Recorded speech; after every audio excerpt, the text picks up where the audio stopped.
एक प्रकारचं आरक्षण देण्याचा प्रयत्न असेल। छगन भुजबळ म्हणालेत की या सगळ्या गोष्टी हे सगळे नियम पाळून हा सगळा निर्णय घेतला गेलेला आहे। मात्र नंदुरबार असेल, अकोला असेल किंवा इतर 2 ते 3 जिल्हे ज्यांमध्ये पंचायत समिती जिल्हा परिषदेच्या निवडणुका होऊ घातलेल्या आहेत।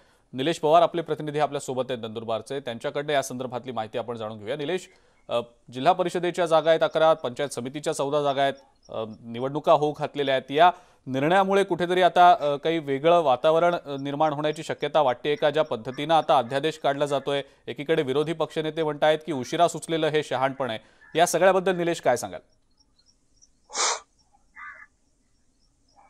निश्चितच हे सगळं उशिरानं सुचलेलं शहाणपणच म्हणावं लागेल। नंदुरबार मधल्या 11 जिल्हा परिषदेचे गट आहे, त्यांमध्ये ह्या पोटनिवडणुका ज्या आहेत त्या फेर पोटनिवडणुका होत आहेत। आणि खरा फटका नंदुरबार मध्ये जर म्हणायला गेला तर या 11 जागांमधल्या 7 जागांवरती भाजपाचे उमेदवार विजयी झालेले होते आणि 2 जागांवरती प्रत्येकी काँग्रेसचे 2 आणि शिवसेनेचे 2 असे 11 उमेदवारांच्या या फेर निवडणुका होत आहेत। त्यामुळे सर्वाधिक नंदुरबार मध्ये जर फटका कोणाला बसला असेल तर या निवडणुकांचा भाजपाला फटका बसलेला आहे। त्याच्यामुळे हे सगळं उशिरानं सुचलेलं शहाणपण आहे। नंदुरबार मधले जे दिग्गज ओबीसी नेते होते त्याचा ह्या सगळ्याच्यावरती परिणाम दिसून आला।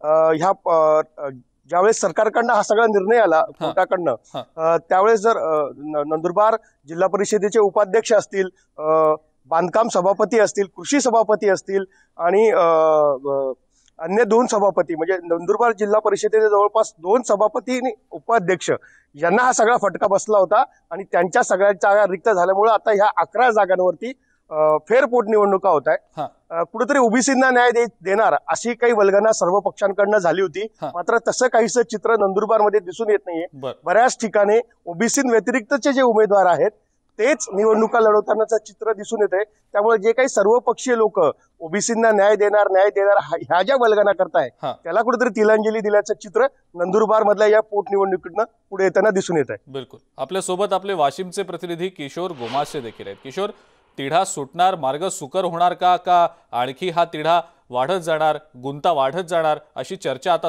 सध्या सुरू आहे। कॅबिनेटनं अध्यादेशाला मंजुरी तर दिलेली आहे, मात्र पुढे नेमकं काय होणार याबद्दल आता चर्चा सुरू आहे। किशोर, या सगळ्याबद्दल नेमकं काय सांगाल?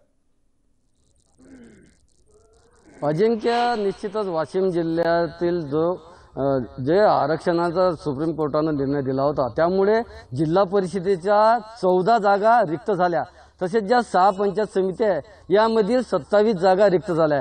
यामध्ये सर्वात मोठा फटका जो आहे तो वाशिम जिल्हा परिषदेला बसला, कारण इथे महाविकास आघाडीची सत्ता होती आणि जे जिल्हा परिषद अध्यक्ष आहेत चंद्रकांत ठाकरे यांचंही पद रिक्त झालं, तसेच 2 सभापती यांचंही पद रिक्त झालं आणि त्यानंतर जे पंचायत समिती आहे रिसोड पंचायत समिती यांचे सभापती पदही त्या सुप्रीम कोर्टाच्या निर्णयामुळे रद्द झालंय। जरी कॅबिनेटनं काल अध्यादेश जरी काढला असला तरी जे राजकीय जे पक्षाचे लोक आहे यांनी अगोदरच सगळी तयारी करून ठेवली आहे।